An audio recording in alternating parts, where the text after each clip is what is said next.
Oke. Nah, hari ini kita akan belajar tentang peluang. Sebelumnya kan Ibu udah ngasih share-share video kan. Ada yang share tentang materi peluang, ada yang tentang latihan soal kan. Nah, sebelumnya Ibu jelasin dulu peluang ini biasanya itu digunakan dalam peramalan atau menentukan memperhitungkan kemungkinan-kemungkinan. Sebenarnya dulu itu dipakai itu untuk perjudian. Nah, tapi kita menggunakan untuk yang lebih bermanfaat ya. Misalnya kayak ramalan cuaca itu juga salah satu penggunaan ilmu peluang. Oke. Kira-kira paham penggunaan peluang? Ada yang mau nanya?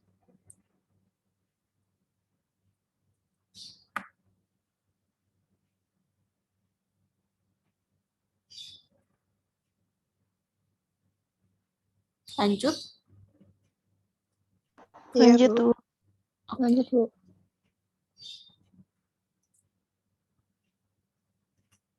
Nah, sebelum kita menghitung tentang peluang, kita perlu tahu dulu nih, ada yang namanya ruang sampel dan titik sampel. Ini berhubungan dengan himpunan. Ingat gak dulu himpunan semesta sama himpunan bagian? Masih ingat gak? Ismi, Gadis, Trisha?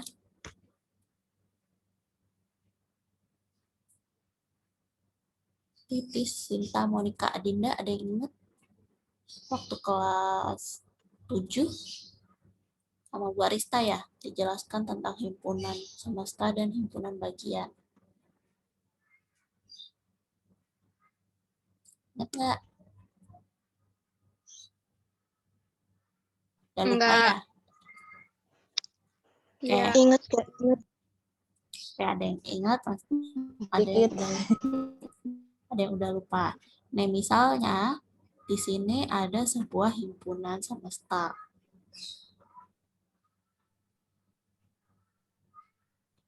Nah, di dalamnya itu ada anggotanya kan. Nah, misalnya ini kita pecah nih yang si 3 orang ini menjadi suatu himpunan, himpunan A. Nah, himpunan A ini adalah himpunan bagian dari si himpunan semesta ini. Paham? Masih udah ingat tentang himpunan bagian dan himpunan semesta? Ada hubungannya dengan ruang sampel dan titik sampel. Ruang sampel ini prinsipnya itu sama seperti himpunan semesta. Nah, kalau titik sampel ini sama seperti himpunan bagian.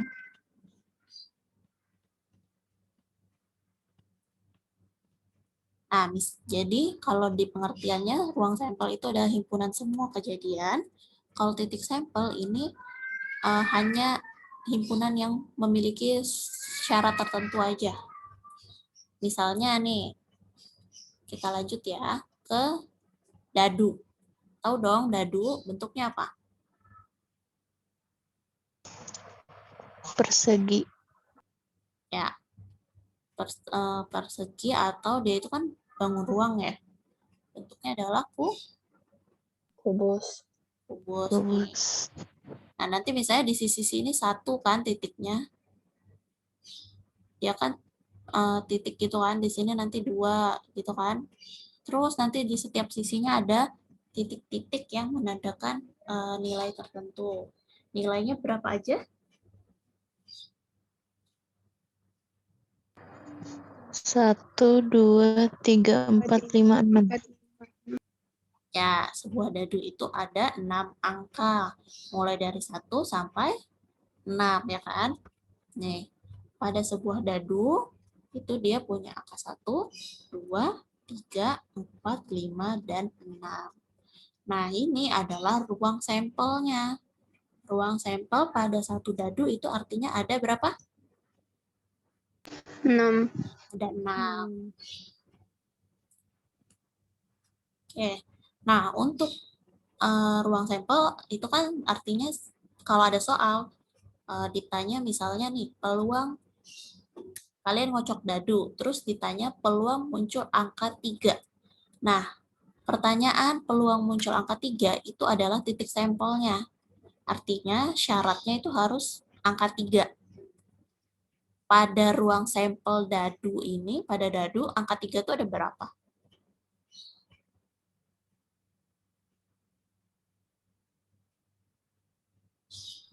Satu. Ya, Satu. angka 3 hanya ada 1. Artinya kalau soalnya muncul, ditanya ya, peluang muncul angka 3.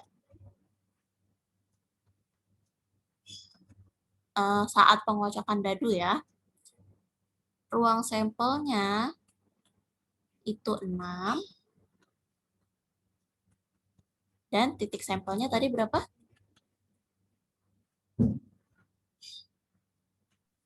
Titik sampelnya berapa, Nak? Angka 3. Angka 3 ada berapa? Satu. Nah, berarti titik sampelnya adalah 1, karena itu tuh banyaknya angka 3. Paham? Paham. Nah, sekarang coba kalau Ibu tanya, peluang munculnya angka ganjil. Jadi, titik sampelnya berapa?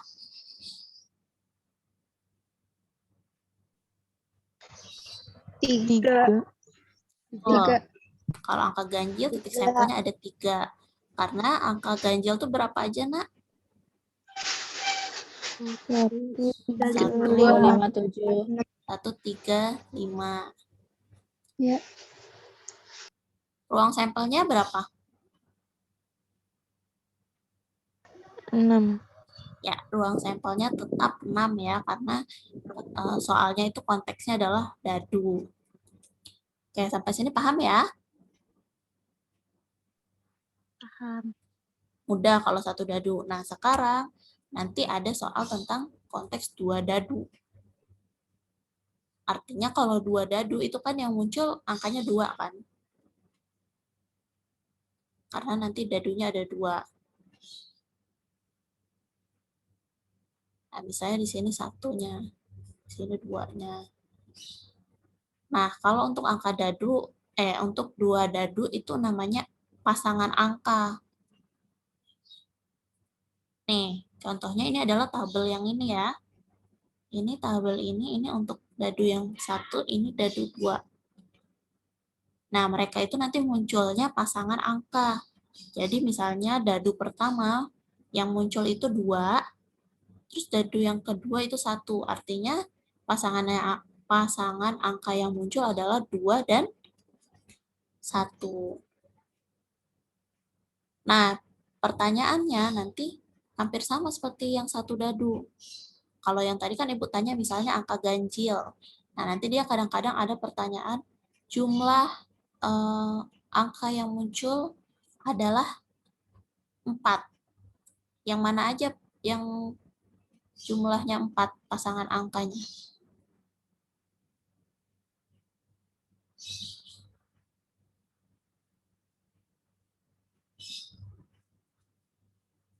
Tiga tambah 1 berapa? 4. 4. Ada lagi yang lain? 4. 2 tambah 2. Ya, 2 tambah 2. Ada lagi? 1 tambah 3. Ya, betul. 1 tambah 3. Artinya, titik sampel kalau ditanya dikocok 2 dadu, peluang muncul jumlah angkanya 4. Ada berapa? 4. 4 atau 3? 3. 3. Ini 3,1, 2,2, dan 1,3. Nah, untuk ruang sampelnya berapa coba? Kalau tadi kan 6. 12. Ruang sampelnya ada 36. Karena ini kan ada 6 tabel ke kanan, 6 tabel ke bawah. 6 kali 6 berapa? 36. 36. Tuh, 36. Ruang sampelnya itu yang ini, Nak. 1,1, 1,2, 1,3, 1,4, sampai 6,6. Itu kalau dihitung ada 36 pasangan. Jadi ada 36 kemungkinan pasangan angka. Kalau kita ngocok dadu. Paham sampai sini?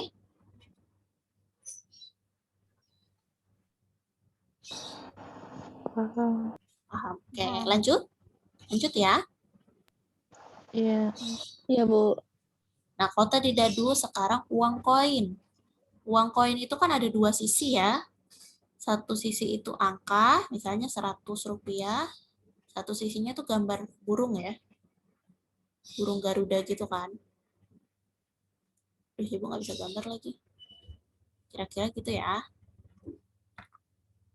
Nah, makanya uang koin itu disebut, jadi ada angka dan ada gambar. Kalau satu koin, kemungkinannya hanya ada dua kan, angka dan gambar. Artinya ruang sampelnya ada berapa? 2. 2. Betul, untuk satu koin ruang sampelnya ada dua. Kalau dua koin, berapa? 4. 4. Oke. Nah, ini contohnya nih ya, dua koin. Itu tuh kemungkinannya muncul dari misalnya nih, koin yang pertama itu munculnya angka. Nah, kemudian pasangannya berarti ada dua kemungkinan kan untuk koin keduanya, bisa muncul angka, bisa muncul gambar. Makanya muncullah 4 pasang seperti ini. Jadi kalau si koin pertama munculnya angka, maka koin kedua itu ada dua kemungkinan, bisa angka, bisa gambar. Pasangannya jadi kalau angka dengan angka disimbolkan dengan AA, angka dengan gambar jadi AG. Nah, kalau misalnya kemungkinan pertama kalau koin pertama itu kan tadi ada dua kemungkinan, angka dan gambar. Nah, kalau gambar juga koin keduanya ada dua kemungkinan, angka dan gambar, maka muncul GA dan GG. Makanya untuk dua koin itu ada 4 kemungkinan. AA, AG, GA, dan GG. Nah, pertanyaannya kalau misalnya peluang munculnya, jadi dua koin dilempar, peluang muncul angka, ada berapa titik sampelnya?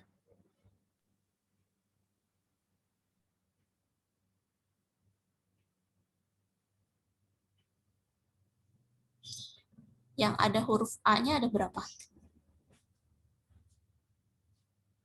2. 2, Bu. Yang mana aja?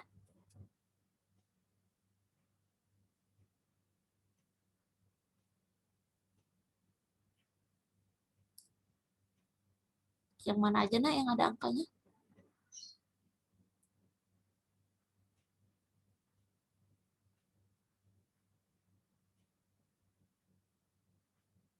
Halo. AA.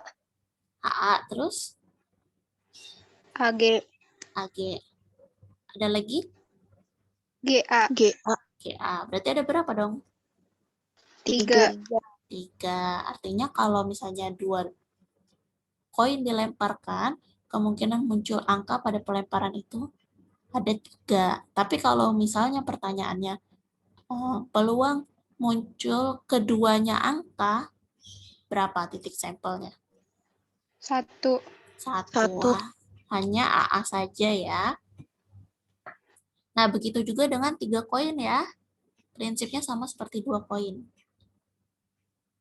Kalau saya Ibu jelaskan, paham nggak yang 3 koin? Paham. Oke, kita lanjut ya. Selanjutnya adalah kartu bridge. Tahu kartu bridge apa? Kartu remi. Kalau nggak, kartu remi kalian tahu nggak? Gak tahu, Bu. Kartu apa kalian nyebutnya kalau yang kartu itu buat main kartu yang ada sekop, apa tuh? Keriting, hati, wajik itu loh. Nggak tahu. Coba yang laki-laki. Tadi kayaknya ada siapa tuh ya tadi? Zaki tahu nggak kartu remi?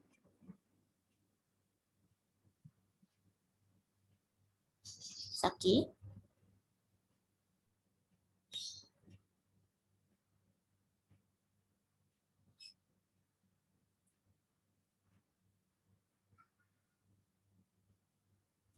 Kayak nanti kalian cari di Google kartu remi.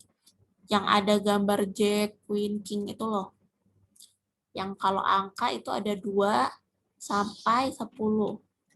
Ditambah dengan gambar Jack, Queen, King, dan As. Begitu juga dengan simbol-simbol yang lain.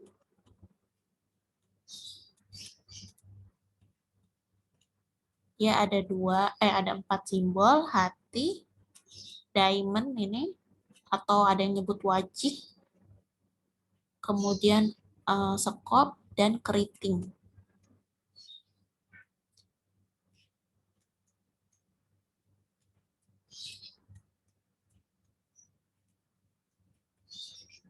Nah, ini jumlahnya adalah 52. Kalau kalian hitung ini 2 sampai 10 itu kan ada 9 kartu ditambah dengan 4 yang bergambar. Artinya satu simbol ini itu punya 13 kartu dikali dengan 4. Artinya totalnya adalah 52. Nah, biasanya di dalam satu kotak kartu itu ada jokernya 2. Tapi kalau pada permainan itu tidak umum digunakan jokernya, jadi hanya dihitung tanpa joker 52. Nah, untuk ruang sampelnya artinya kartu bridge ada berapa, Nak?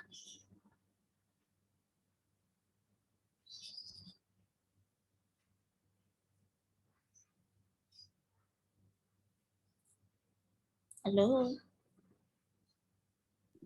Ada 52. Betul, ada 52. Nah, kalau misalnya pertanyaannya untuk kartu bergambar Queen, artinya ada berapa titik sampelnya?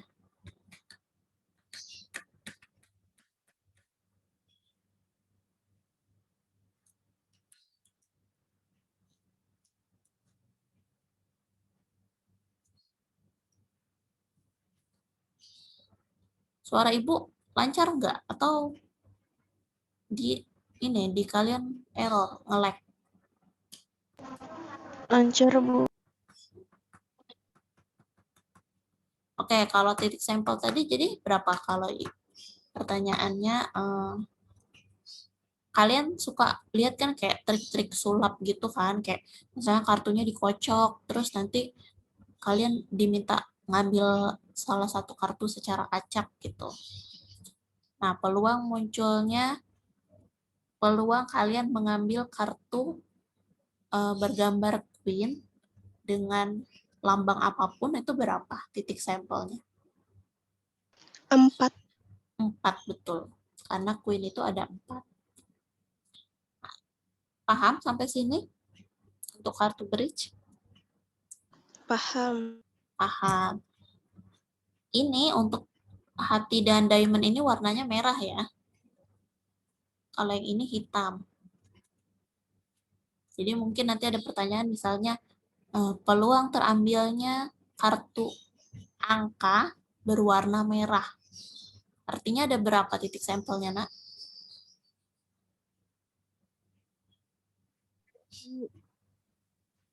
2.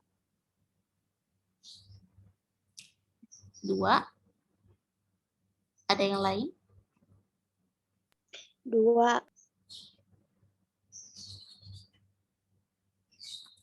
Kalau pertanyaannya peluang terambilnya kartu angkanya berapapun, berwarna merah artinya kan angka itu ada 2 sampai 10 nih.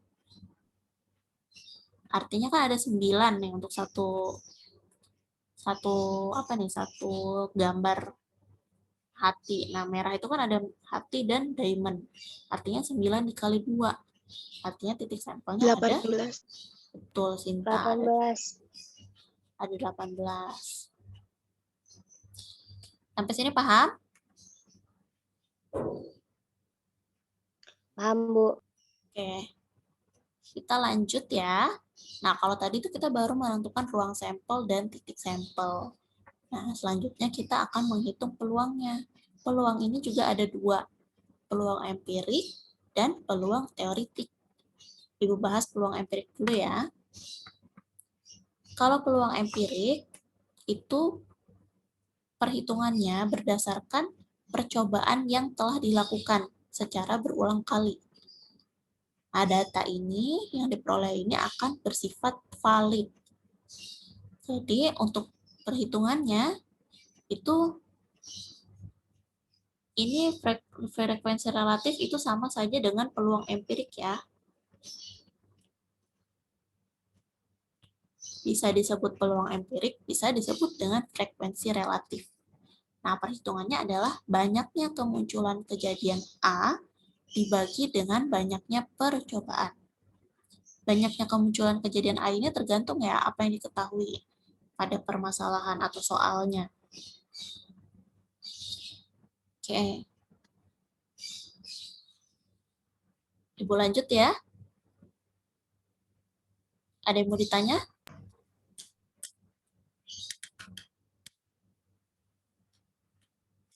Ada yang mau nanya nggak? Enggak. Oke. Enggak. Oke. Lanjut, Nanti Bu. ya, soalnya rumusnya kayak gini ya. Nanti kita lanjut ke soal. Nah, untuk peluang teoritik ini kebalikannya dari yang empirik tadi. Ini perhitungannya dilakukan sebelum dilakukan percobaan atau tanpa dilakukan percobaan.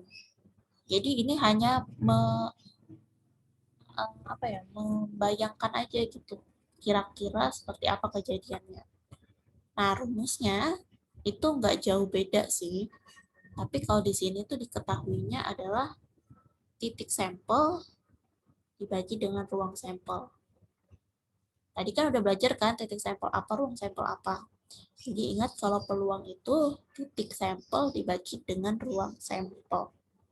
Titik sampel itu banyaknya yang memenuhi syarat tadi, yang misalnya kayak kalau dadu itu yang ganjil, berarti cari angka yang ganjil aja gitu.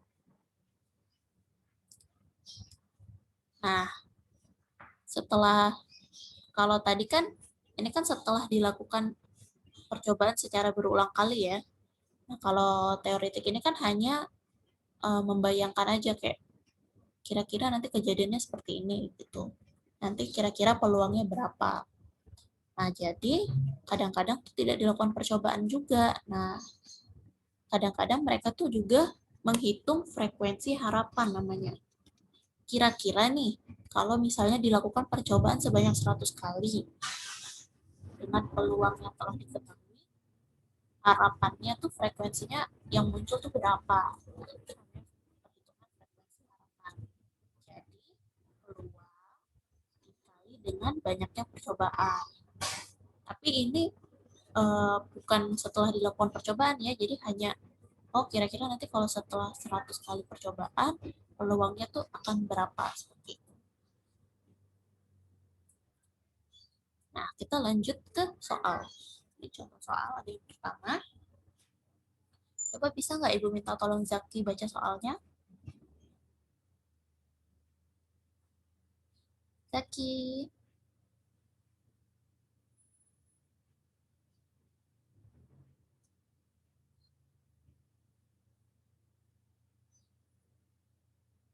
Zaki ada orangnya nggak ya?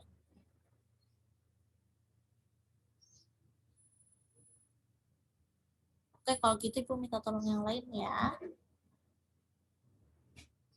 Bisa minta tolong Monica baca soalnya?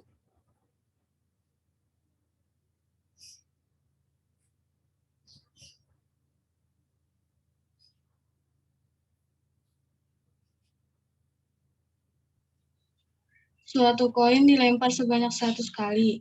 Jika mata koin angka muncul 40 kali, peluang empirik kemunculan mata angka tersebut adalah. Nah, kalau empirik artinya ini setelah dilakukan percobaan. Dia sudah melakukan 100 kali percobaan, muncul koin dengan angka adalah 40 kali.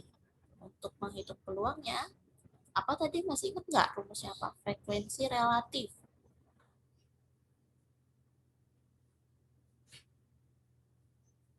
Banyaknya kemunculan kejadian A dibagi dengan banyaknya percobaan. Banyaknya percobaan berapa? 100. 100. Banyaknya kemunculan koin angka 40. 40. Artinya ini 40 dibagi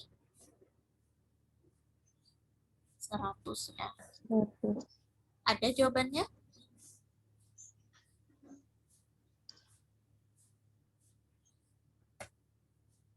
Ada jawabannya, Nak? 2/5. Betul, ini kita sederhanakan ya. 40/100 kita sederhanakan. Itu kita sama-sama bagi 5. Bagi berapa? Bagi 20. 2/5. Jadi jawabannya C. Lanjut ya.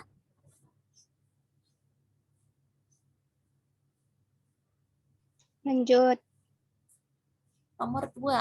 Langsung Ibu bacain ya. Sebuah kantong berisi 12 bola berwarna merah, 18 bola berwarna kuning, dan 16 bola berwarna putih.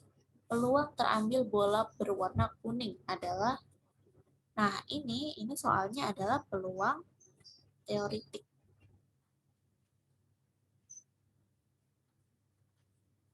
Jadi ini belum dilakukan nih, dia belum mengambil bolanya. Jadi dia bertanya peluangnya kalau dia mengambil bola, dia ngambil warna kuning. Kira-kira seperti apa menghitungnya? Ada yang bisa membantu?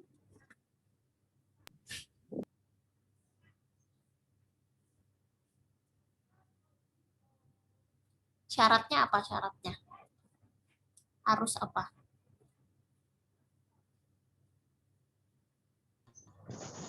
Banyak titik sampel dibagi banyak ruang sampel. Betul, banyak titik sampel dibagi ruang sampel. Titik sampelnya itu kan yang memenuhi syarat. Syarat di soal ini apa? Bola berwarna kuning. Oke, berwarna kuning ada berapa? 18. Ini syaratnya kuning ya. Titik sampelnya artinya ada berapa? 18. Betul, 18 dibagi dengan ruang sampel. Ruang sampelnya berapa, Nak?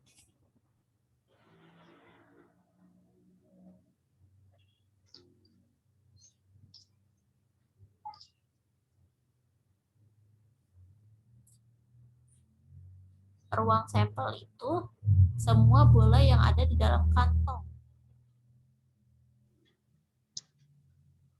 Di dalam kantong kan ada 3 warna tuh, merah, kuning, dan putih. Artinya kita jumlahkan. Bola merah itu ada 12, kuning 18, putih 16. Nah, 12 tambah 18 tambah 16, berapa? 46. 46. Maka ruang sampelnya adalah 46 ya. Jadi 18 dibagi 46. Ada nggak jawabannya, Nak? Belum ada. Oke, berarti kita coba sederhanakan. Kalau disederhanakan jadi berapa? Sama-sama dibagi 9/23. betul 9/23. Lanjut ya. Sampai sini paham? Paham. Oke. Nah, di sekolah SMP Insan Mandiri terdapat 1.200 siswa. Itu termasuk laki-laki dan perempuan. Kemudian, seseorang mengambil 100 sampel diambil secara acak dari siswa-siswa tersebut. Jadi dia memilih memanggil 100 orang secara acak. Kemudian dari 100 orang itu dia hitung ada 45 siswa laki-laki. Nah, dia ingin memperkirakan nih satu sekolah itu ada berapa siswa laki-laki. Kira-kira ini menghitung apa ya?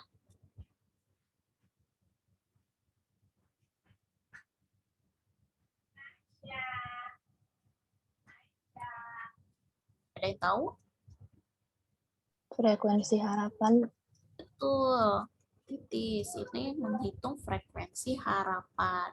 Tadi di frekuensi harapan itu ada yang namanya peluang dikali dengan banyaknya percobaan kan?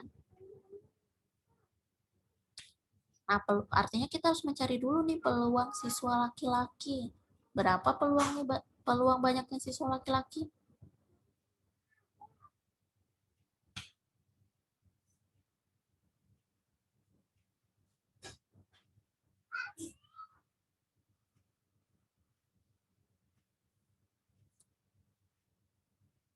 Berapa, Nak?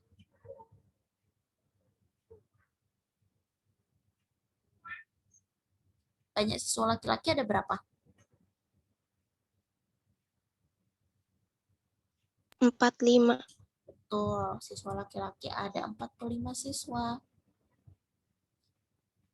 Itu dihitung dari berapa? 100. Betul, dihitung dari yang 100 ya, bukan dari 1.200. Artinya ini adalah peluang banyaknya siswa laki-laki. Nah, kemudian kita masukkan ke frekuensi harapan. Nah, ini tadi kita sudah menghitung peluang siswa laki-lakinya. Nah, M-nya adalah banyak siswa dari satu sekolah itu. Jadi kita masukkan peluangnya 45 per 100. Boleh kalau mau disederhanakan dulu, boleh kita langsung masukin aja. Nah, berapa? 45 per 100 dikali 1.200.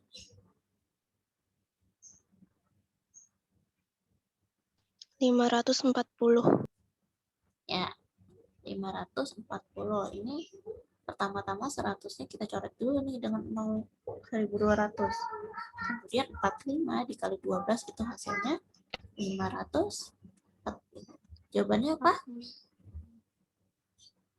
C. C. C. Oke. Nah, jadi peluang itu bentuknya itu dalam pecahan ya, pasti dalam bentuk pecahan. Jadi antara 0, peluang itu nilainya ada di antara 0 dan 1. Kenapa antara 0 dan 1? Karena peluang itu kan hanya perkiraan, hanya perhitungan manusia. Sedangkan suatu kejadian itu akan terjadi atau tidak hanya Allah yang tahu, hanya Tuhan yang tahu. Makanya perhitungan peluang itu tidak ada yang pasti, tidak akan bernilai 1 ataupun tidak akan bernilai 0. Dia pasti dalam bentuk pecahan. Atau bisa juga dijadikan persentase. Misalnya berapa persen akan terjadi hujan? 50%, karena ya antara tidak terjadi atau terjadi. Seperti itu. Oke, sampai sini ada yang mau bertanya? Ada yang mau bertanya? Tidak. Oke. Kalau gitu Ibu minta tolong buka kameranya, kita foto buat absen.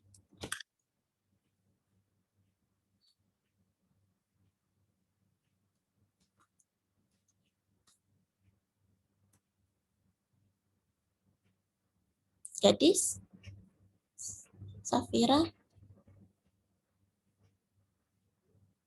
Adinda, bisa hidupkan kameranya?